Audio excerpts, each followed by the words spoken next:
So today we're talking about sound devices. Now remember how to distinguish sound devices from other literary terms we are going to talk about. Sound devices are specific words we use to describe devices that enhance the sound of a song or a poem or just a regular piece of literature, a novel or short story, anything else. So let's take a look at our first one, which is kind of the most obvious one. It's rhyme. Now you all know what rhyme is, but we need to look at three specific types of rhyme. First, the one you're all used to, end rhyme.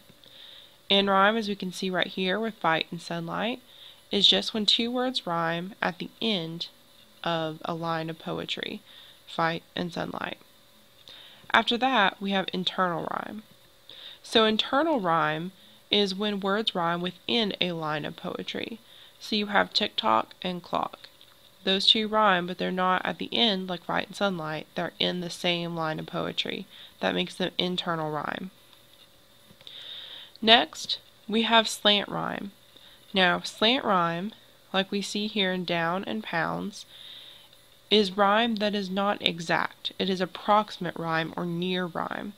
What that means is that they don't exactly rhyme, but they sound close enough when you say it to still add a rhyming effect to what you're saying. So that is slant rhyme, close to rhyming. You break me down, my heart it pounds.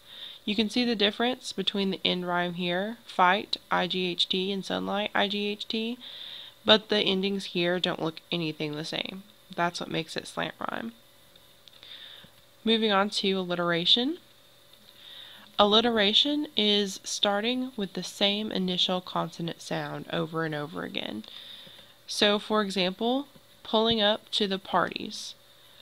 Each of those two words in the same line start with a P.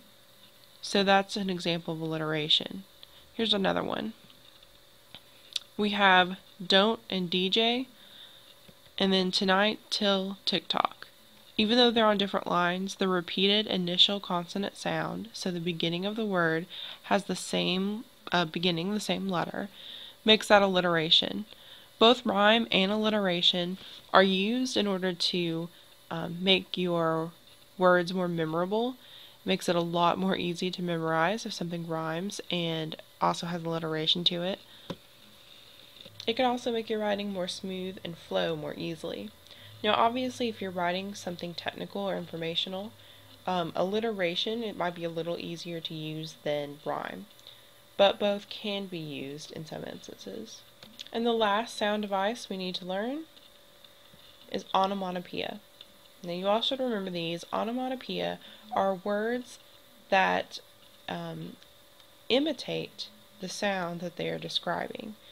So let's give an example. Pop is an onomatopoeia, and so is tick-tock. So this is the word that the sound of it sounds like the word it's describing. And so is tick-tock. It's imitating the sound of a clock by actually making that sound. That's onomatopoeia. The best example of these are like Batman cartoons where you have pop and pow and crash. Those are all examples of onomatopoeia. So remember those three types of rhyme: end rhyme, internal rhyme, slant rhyme. Remember alliteration and onomatopoeia, and we'll be identifying them in poems tomorrow.